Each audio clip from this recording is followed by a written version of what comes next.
Welcome back, friends. We now start with assessment part 3, and this will be a practical illustration of how we go ahead with grading. So the section objectives for this will be to learn how to grade students in the class.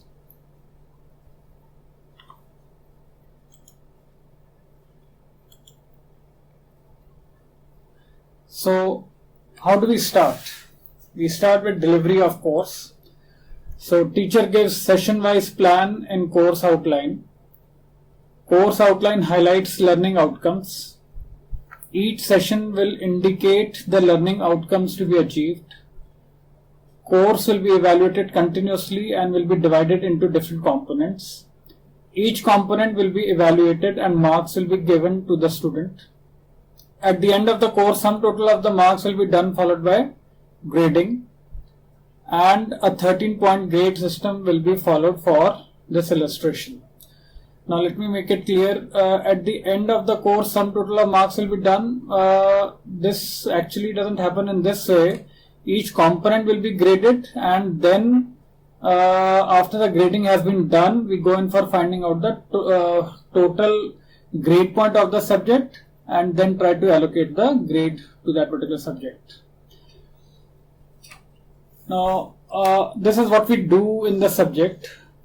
So, what we intend to examine and how we examine, this is first of all very important part as far as assessment is concerned. So, we would like to have assignments or projects, and we are giving weightage of 10 marks for it. The purpose of that is application and analysis. Now, see how we are linking it with Bloom's taxonomy also. Participation in the class will be for 5 marks, and this can be done by asking the student to prepare their reflective diaries, which we would like to take and evaluate. So this is done basically for analysis and understanding. Quizzes will be conducted for 20 marks, and this will help us in testing the recall. Now you can have 3 quizzes in which you can have best 2 quizzes marks, and that can be 10 plus 10. So we are using quizzes for testing the recall. We will use case study presentation or theme presentation with 15 marks weightage. This is being used for analysis and understanding. We'll conduct midterm examination for 20 marks. The purpose is analysis, understanding, application, and comprehension. And we'll conduct a final examination or an end-term examination of 30 marks weightage. And the purpose is again analysis, understanding, application, and comprehension. The total of this should come out to be 100%. So we are covering 100% of the course by giving this type of weightage. What parameters are calculated in grading? So we calculate cumulative grade point average, abbreviated as CGPA, that is program performance, given on the grade sheet. We also calculate semester grade point average, which is also given on the grade sheet, and that is for semester, for each semester. We calculate course grade point. This indicates course performance. So marketing management 1, it will have its own grade point. Quantitative management will have its grade point. OB1 will have its own course grade point. I will show it to you on the mark sheet or the grade sheet, which will be used in this particular exercise. Component grade point will be calculated. So component performance, that means grading for quiz, midterm, end term, presentations, will give grades to each component. The procedure of assessment and grading is announced. So announcement of the components of assessment and their relative weightage in the course outline has to be given. Description of components of assessment or expectation from the student in a certain component in the course outline is also given in the course outline. Oral description of a component and expectation from the student before the administration of a test or examination is also made clear to them. Administration of test or examination and announcement of deadlines for submission, etc., wherever applicable, is told to them. as far as assignments and presentations are concerned, or any practical work is concerned. Assignment of marks for a test, examination, submission, project work, or grade to project work assignment has to be explained to them. Conversion of marks into grades using relative criteria. So this we give them in the handbook of how we are going to do it. And grades are converted into quality point and multiplied by decimal values. This is also given in the handbook, which is given to the students. So usually you will find handbook in those institutions which are NAAC or NB accredited. So in the beginning of the very first semester during orientation, we prepare a handbook and we give it to the students, wherein all these types of things of what type of grading are we following, what are the quality points, and what types of grades are to be followed during evaluation, everything is explained. Now let's try and understand this particular table. So if we are going to follow a 13-point grade, so the grades, when we say they are 13 in number, this is how it has been done. We start with D as a grade on 0.1 and F is at 0. So F is at 0, D is at 1, C is at 2, B is at 3, and 4, and A is at 4. Okay. Now what we do is we keep F at 0. By keeping D at 1, we go in for dividing it into two intervals. So we move back 0.33 from 1, so we get 1.66, and we move above 0.33, so we get it as 1.33. So what we are doing is we are keeping 1 as a midpoint and we are moving back and forward. Now in order to create 3 grades, we are trying to have a partition of 0.33. So 0.33 backside and 0.33 on the upper end. So that is how we have been able to spread equally on the left and on the right of 1. Similarly, we are also trying to move left and right of 2. So 2 moving on the left by 0.33 gives us 1.66. Now you see we have been able to create equal distance also. I try to explain this in the next slide. See, what we have done is we have put F at 0, we have put D at 1. Now we are moving 0.33 on the left of D, so we get 0.66, we associate D minus. And similarly we move on the right of D by 0.33 and we get 1.33 and we give it as D plus. Now the distance between D and D plus and D minus is the same. Similarly, the same procedure has been done for grade C. So we have put C at 2, moving 0.33 on the left and moving 0.33 on the right, we get 1.66 and 2.33 as the grade for C minus and C plus. Now from D minus till C plus, and similarly we do it for B, 0.33 on the left for B minus, so that will give us about 2.67, and 3.33 on the right, that will give us B plus. So what we have done is we have created a distance of 0.33 in all the grades till 4, and if we move on the right of 4 we get 4.33. Now let's move back to this table and you will be able to understand better. So 1.33 on the left we get 0.666, 0.33 on the right we get 1.33, and this type of grading you can see of how we have gone in for creating this particular table. The idea is that we are trying to associate some quantitative values to these 13 letters which we are going to follow, and how we are going to use it I'm going to show it to you in the calculations, and this is what we have done. Now see,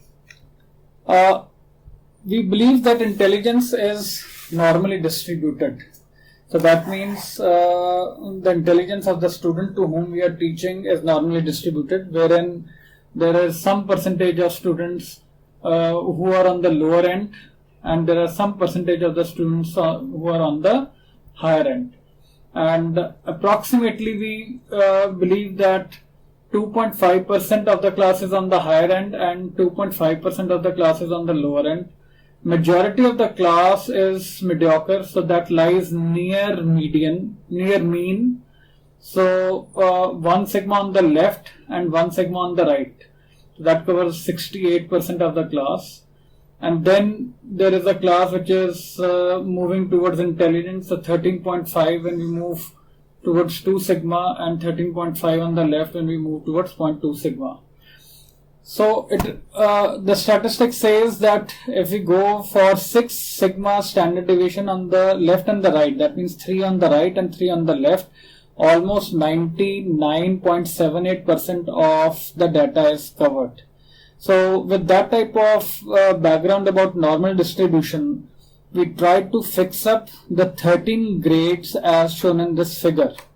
So at mean we keep C+. This is very important, and remember this, that we will try to fix up C+ at the mean, and then we start moving towards the lower grade as C, C-, D+, D, D-, and ultimately F, with a 0.5 standard deviation decreasing towards the left and 0.5 standard deviation increasing towards the right. And this is how we have been able to fix up the grades. Now anything below average is not good, so we have marked the left side as red, right? And ultimately FF means failure.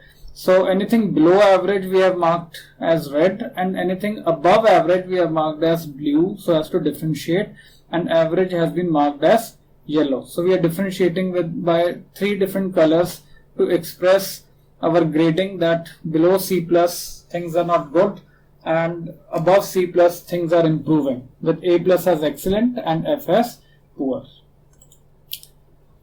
Now what will be the process that we are going to follow for grading? We will evaluate the test and award marks. This each one of us does it. For marks we associate grade. How we are going to do it? This is coming very shortly.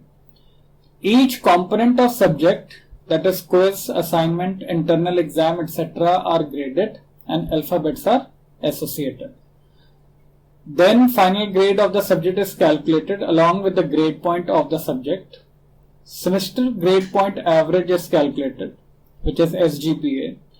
Cumulative grade point average after every semester is calculated, and at the end of the final semester it gives us the cumulative grade point for the whole of the program, and that can be used to convert it into percentage.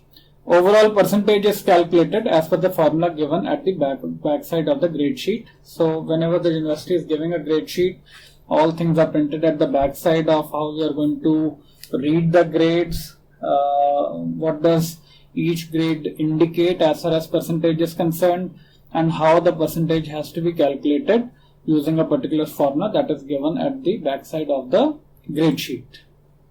Now let's come to an example. So first what I do is I show you the marks. As a teacher, I have gone in for evaluating my students out of 20, and this is a midterm examination marks of marketing section B, right? So these marks are out of 20 which I have calculated. So this thing you all do in your teaching life. Now once marks have been given, now we go in for understanding how grading is to be done. So for the marks, what you will do is you will go in for first of all calculating, this is the sheet which needs to be used for that particular marks. So for the marks, what you are going to do is you are going to calculate the mean, median, mode. Basically we need mean, we need standard deviation, we need minimum and maximum. These are the points which usually we need: minimum, maximum, mean and standard deviation, right? So using mean, standard deviation, minimum and maximum, we are now going to start with grading. And how do we do it? Let's try to understand this. So the marks which I gave to my students, they are listed here, and absent has been taken as 0 because he has not appeared, and ultimately on papers we show him to be absent, but actual marks awarded are 0. So these are the marks of the student which have been given, right? So you can see this. We have gone in for calculating the average and the standard deviation the way I had shown it to you. And now what we do is we have to calculate these intervals which I was talking of in the normal distribution table. So I am going to calculate mean. Mean is to be associated as the midpoint of this normal distribution, and then we are going to calculate 0.5 standard deviation minus 1 standard deviation towards the left, so on, and on the right also we are going to calculate this. So C plus is to be associated with the mean, and C plus is basically average, and hence we had also gone in for calculating the average. Now see here, try to understand this. We calculate the interval using the formula mean plus standard deviation into 0.5 or 1 or 1.5 or 2. So I have gone in for giving this as a factor. So you can see the factor 0, minus 0.5, minus 0.1, minus 1.5, minus 2, minus 2.5, minus 3. So this is on the left. And similarly 0.5, 1, 1.5, 2, 2.5, 3 are on the right. So standard deviation, factor into standard deviation. So this is the product of these two columns, and we get this. Mean has been calculated, and mean plus factor into standard deviation gives us the limits where we are going to find what is mean plus 0.5 standard deviation, mean plus 1 standard deviation, mean plus 1.5 standard deviation. These are those values. Now what we do is when you evaluate the papers, you don't go in for giving these types of marks 12.78. So you have to now start using your judgment, wherein you will say either I am going to use 12 or I am going to use 13. So a lenient teacher can say that I go in for using my mean as 12, right? So and a strict teacher may go in for saying I will go in for using my mean as 13. So he goes in for keeping the average of the class on the higher side.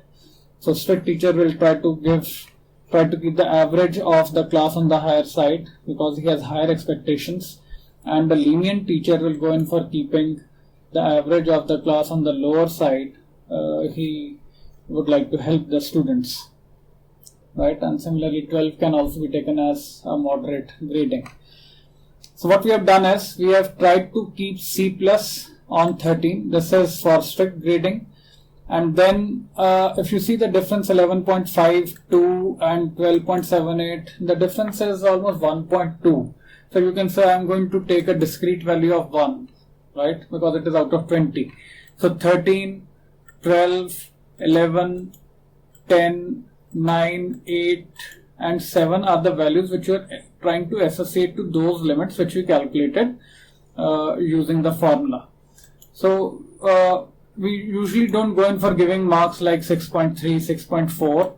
We give marks like 6, 6.5, 7. So there is a difference of 0.5 usually which we can use. But none of us uses marks like 1.25, 1.35.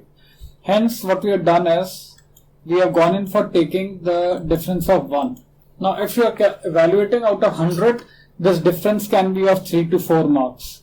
Since it is being calculated out of 20, so this difference is coming out to be small. Anyhow, so we keep the mean at 13 and then we go in for spreading the marks towards the lower side and towards the higher side in this particular manner.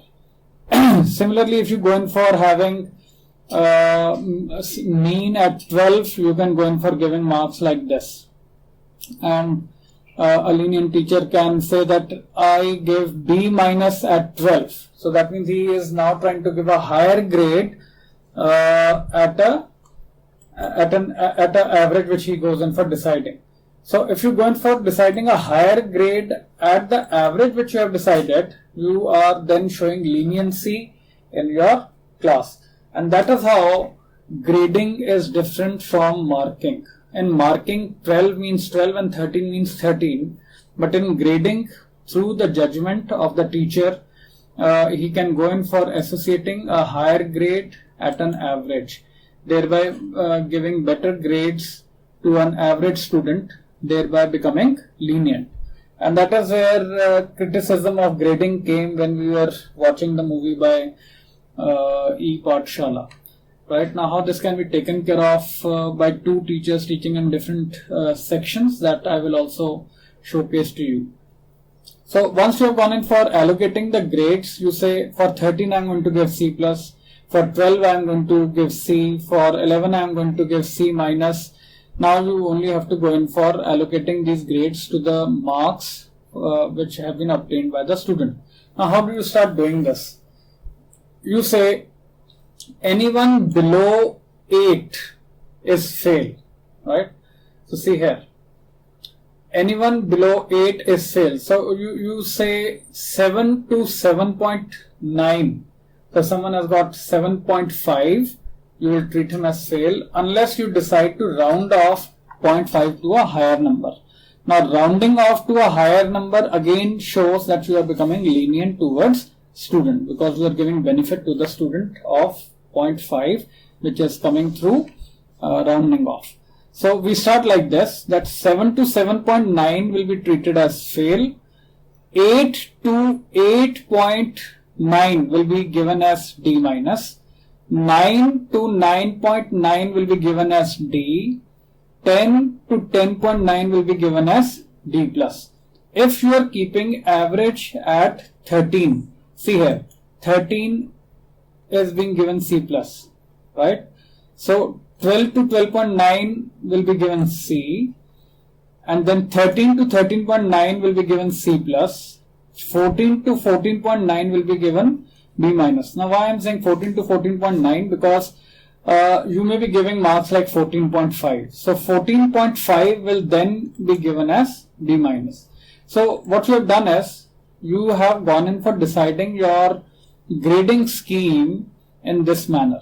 And I have given you three scenarios. If you are strict, you will give C plus at a higher marks.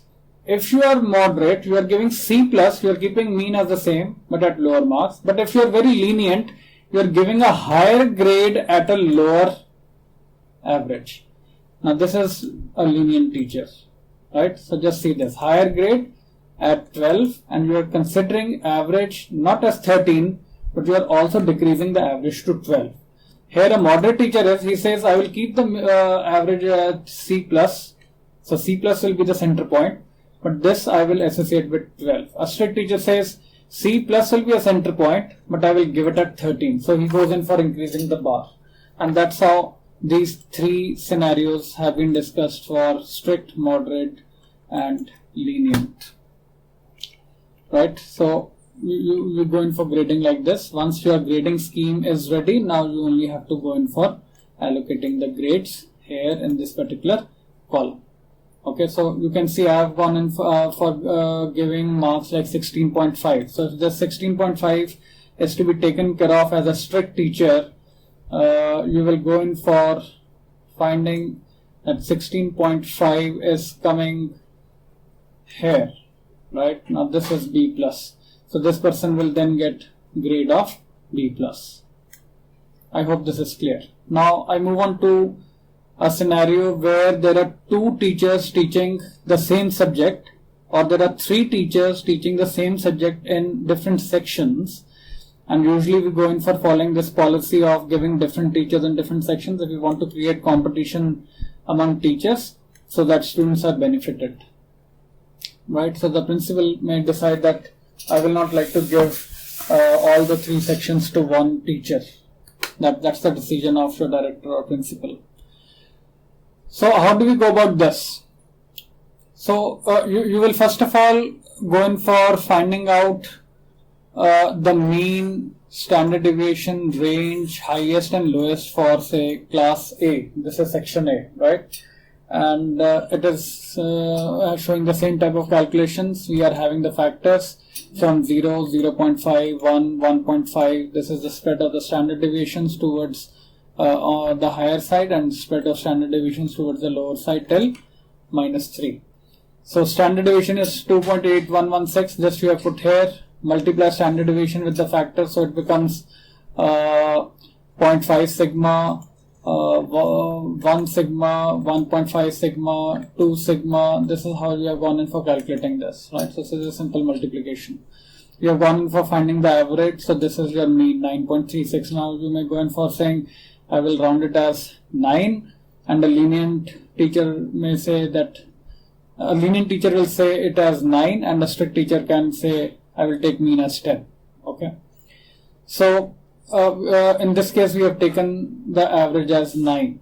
So section A result is like this. Section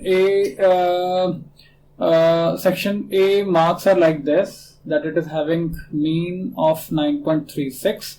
It is having standard deviation of 2.8116.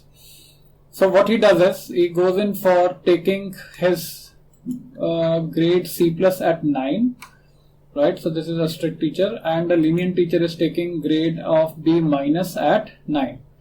Now he starts moving up because approximately there is a difference of 1.4, and then this difference is again say 1.4, right? So he has taken this difference as 9, 10, 11, 12, 13, 14, 15, right? And then he starts increasing the grades as C plus, B minus, B plus, A minus, A, and A plus. Similarly, on the lower side, he has given the grades as C, C minus, D plus, D minus, and his failure starts below 4.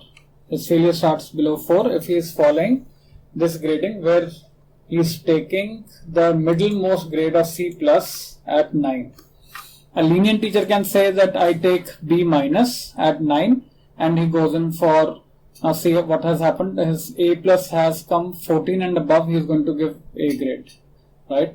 And till 3 he is taking D minus, so he is not failing anyone, he is not giving a grade of F till 3 also. So this is how lenient teacher is working in class A, right? So I have given you two scenarios here by showing you option 1 and option 2. Now in section B, let's see. In section B, the average is 12.35. Now see here average is 9.36. Here the grading has been done, or marking has been done very strictly, because its overall average of the class is low. If you see the highest also, it is 16, and here highest is 18. So this teacher of class B is relatively lenient as compared to the teacher of class A. Now it can happen, and it usually happens when I am sitting in my office. So the students of this class A will come, sir, the paper was same, but we have suffered in the hands of the teacher because he has been very strict, and this is going to affect our grades, and we will not be able to achieve higher marks, and ultimately we will become laggards as far as performance is concerned, right? Now how to overcome this? Now when we sit together and I ask the teachers to bring their marks to me, I ask them about this. At what marks did you give the center grade? Right, so C plus was given at what marks, and accordingly what type of spread has been created. Similarly, in this class, C plus has been given at 12, right? So what we need to do is, we need to share the mean values, and we have to ask the teacher to put C plus at those mean values, right? So what happens is, in class B, the higher grade will start from 18, whereas in class A, the higher grade has started from 15. So even if this teacher is lenient, we have created a situation that he will be able to give a higher grade at higher marks. So a student who is scoring 18 and above will be able to get A plus, whereas in his class a student scoring 15 will get A plus. And now the student who has scored 15 is at par with the student who has scored 18 in the other class. So it is important, while you are grading, you can bring equivalence in the classes by allocating the centermost average grade at the mean of that particular class. Right. So here mean is 12.35. So we have taken it as 12. Here mean is 9.36. So we have taken it at 9. So now these two classes are at equal level, wherein one teacher who has been lenient and the other teacher who has been strict. By grading process, we have been able to bring them at par, and now the students cannot say that the other teacher has been lenient and he has given higher grades to the students, and in class A the teacher has been strict and he has given us a poor grade. No, this won't happen, because by looking at the averages, you have started your average grading of C plus, and then you have gone in for spreading the grades from there in a manner that you have been able to take care of that leniency, right? So this is very important, that the two teachers sit together, they go in for discussing their average, share your mean value and grade, and follow the 13-point scale by starting from the midpoint and then spreading upwards and downwards using those grades. So by grading, we are able to then bring people at par. In marking system, this would have been a problem. In marking, 18 is higher than 15, and therefore that student who has scored 18 will get marks because the teacher was lenient. In grading, this has been taken care of. So I hope you will appreciate that when we use grading, we basically talk of the quality and we do not go by marks. And in our society, grading has been mainly brought for the reason that marks oriented society puts a lot of pressure on our students. Now let's move ahead and try to understand how do we go in for grading the subject. We started by saying that we need to first of all tell the students of what all components we are going to use. So we said we will have our subject divided into assignments, participation, quizzes, case study, midterm examination, end term examination, and we have gone in for giving the weightage of 10%, 5%, and I said if you want to go in for having best 2 out of 3 quizzes, you can give 10 and 10 marks for the 2 best quizzes, and we will go in for grading the quiz of the student in that way. And case study is 15%. Midterm examination 20%, end term examination 30%. Now grades given by the faculty, we have now understood how we have given B plus, A, C plus, or D or B. We follow the same procedure as I have just now covered in my previous slides. And now we have to go in for calculating the final grade of the subject. We have gone in for evaluating him over these components, right? So I showed how I graded a student for midterm. The same thing can be calculated by you for different components which are there in that particular exam, right? Now one example which we are taking here is that a student has got grades of B plus in assignment, A in participation, C plus and D are the 2 grades in quizzes, B has been obtained in case study, D has been obtained in midterm, and B plus has been obtained in the end term exam. Now we have to calculate his grades, and this is one table which you are going to use, and this table clearly shows what type of weightages have been given to different alphabets. So if we are talking of A plus, which is at 0.13 on the scale, so if you are given a weightage of 5%, it becomes 13 into 0.05, so 0.65 is the weightage. If you are given 10% weightage, it becomes 13 into 0.10, so it becomes 1.30. So you are creating a matrix by multiplying these grade points with the weightage which you are trying to give in that particular course, and you are going to obtain this particular matrix. Now how do we calculate the final grade of this particular subject? So let us see. For assignment, the weightage was 10% and the student got B plus. At 10%, and B plus C, what is the value? It is coming out to be 1. Just see the cursor of my mouse. We have given 10% weightage and the grade is B plus. So we get 1 here, and this 1 has been placed here in the calculation of the final grade at the top. Now for participation, the student has got A grade and the weightage was 5. So A grade weightage was 5 and he has got A grade, so it becomes 0.60. Now see here, I have put 0.60. Okay, I will discuss one more. Then for quizzes, he has got C plus and D, right?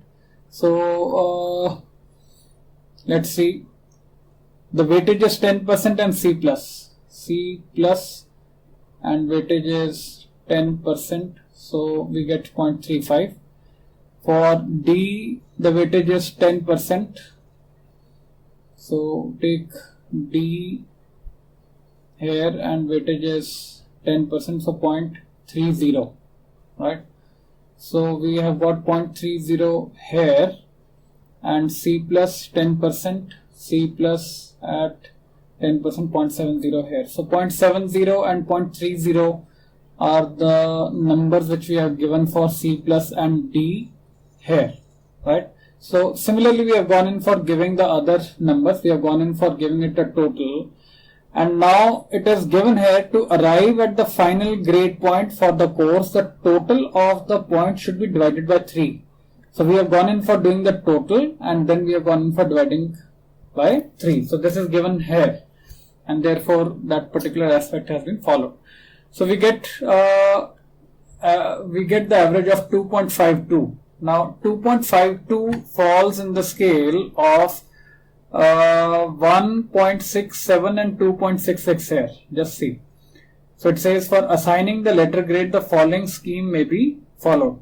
So 1.67 to 2.65, the grade is C, and this 2.52 follows in this particular interval of 1.67 to 2.65, and hence we have gone for writing C as the grade for this particular subject. So this is how we go in for calculating the overall grade of the subject under discussion.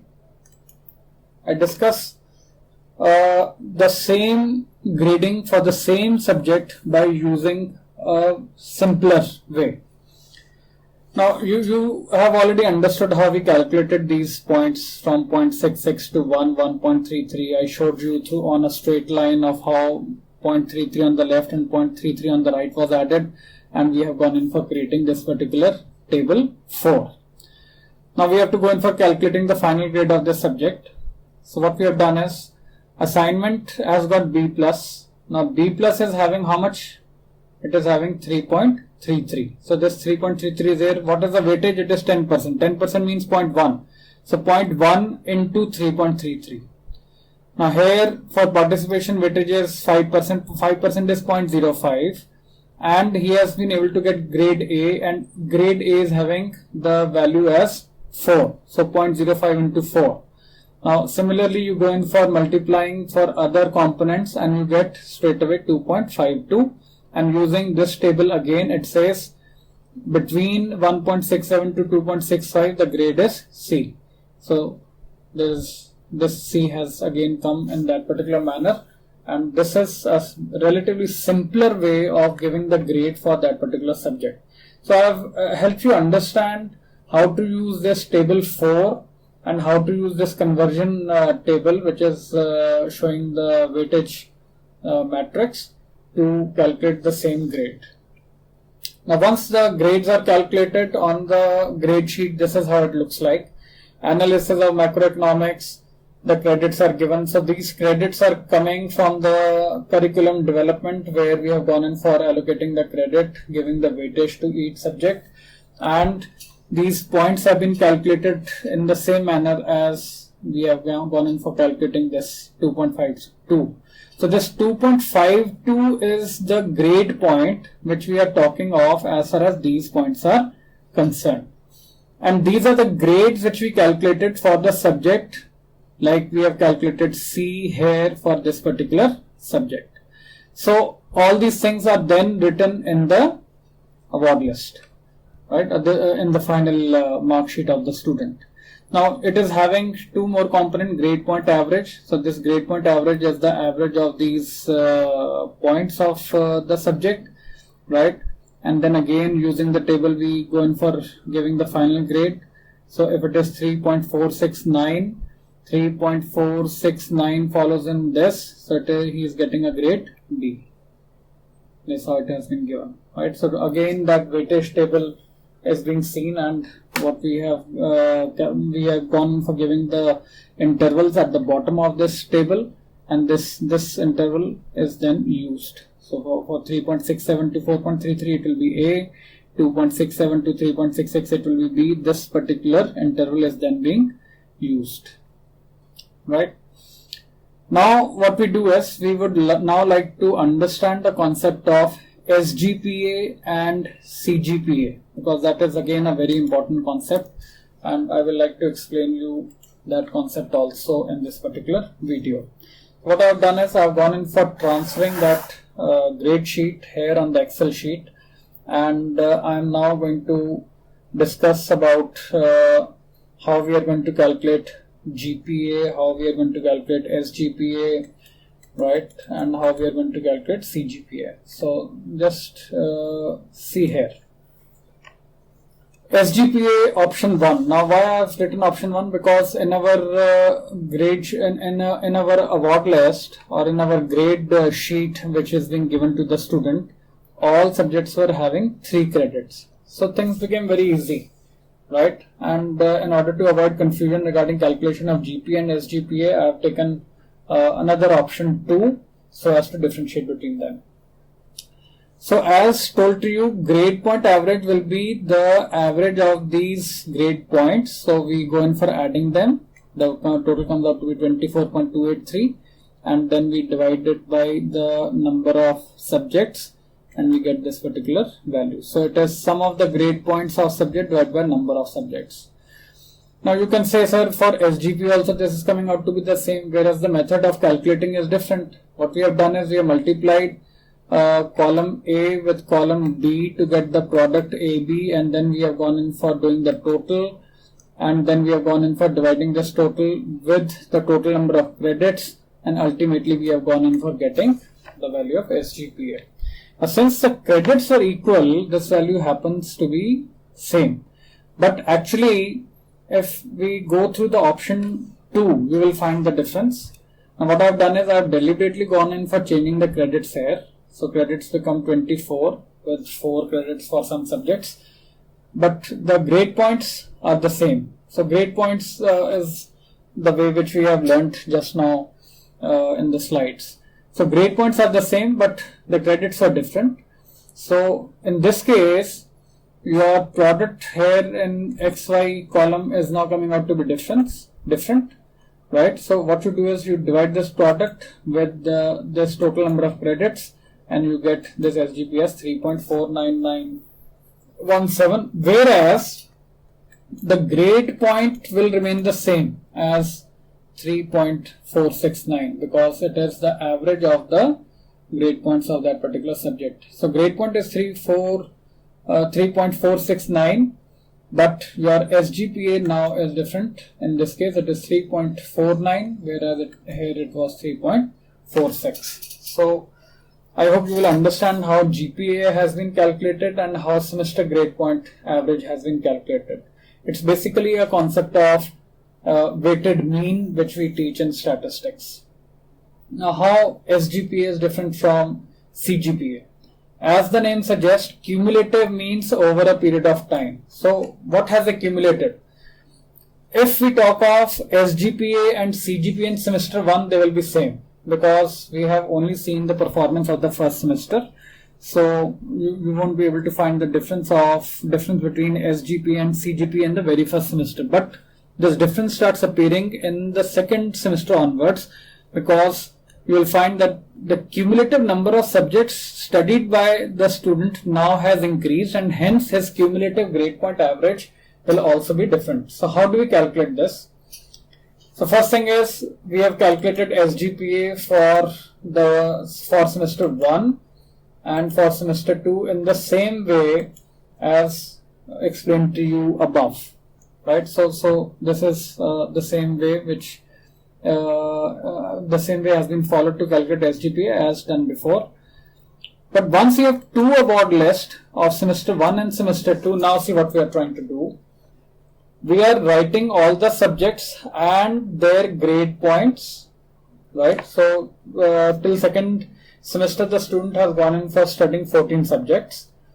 His credits were 333 for the first semester and then 3432, 342 in the second semester. So this difference you can see here. I have differentiated the two semester by two different colors. And now what you do is you calculate the product of the credit grade point of the subject and the credit. So this 3 into 3 becomes 9, 3.933 into 3 becomes 11.799. This is how you are gone in for calculating the credits. So we calculate the total of the credits. This comes out to be 42, and we calculate the total of the product, which has been calculated in the last column. That comes out to be 144.396, and divide 144.396 by 42, you get 3.438. So this is CGPA. So CGPA's cumulative grade point average accumulation has happened for the first semester and the second semester. Now as the student progresses, we go in for adding the third semester, going for further calculating his products of credit and the grade point of the subject, go in for totaling the same, divide by the total number of credit, calculate the weighted mean, and you will find the CGPA. Finally, for the final semester, by accumulating all the grade points of the subjects and the credits, you will be able to calculate the CGPA till the end of the 6th semester for a 3-year course, or till the end of the 8th semester for a 4-year course. The process will remain the same. The formula will remain the same as highlighted here. So sum of the product of grade point of subjects and credits divided by sum of the credits. So this is CGPA. And again the grading for the CGPA will again happen from this particular table. Where is his CGPA lying, between which interval? So final grade of the program will be given to him, right? So this is what I wanted to discuss as far as SGPA and CGPA and GPA were concerned. I hope you have understood this particular practical example. In the next part, I will give you some more examples which are slightly different from this. In this part, we have gone in for basically understanding relative grading, and you must have understood relative grading when you were listening to the movie of E-Pathshala. That relative grading goes in for comparing the student within the class, right? So you try to see the performance of the student relative to the best performer of that particular class, right?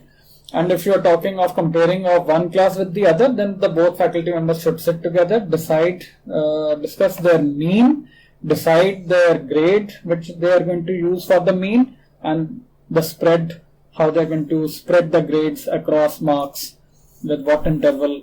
That should be carefully discussed, so that students doesn't get chance of blaming the teacher that one teacher has been lenient and the other has been strict. So that's all from my side as far as part 3 is concerned. Thank you very much, and see you in part 4 with some more examples.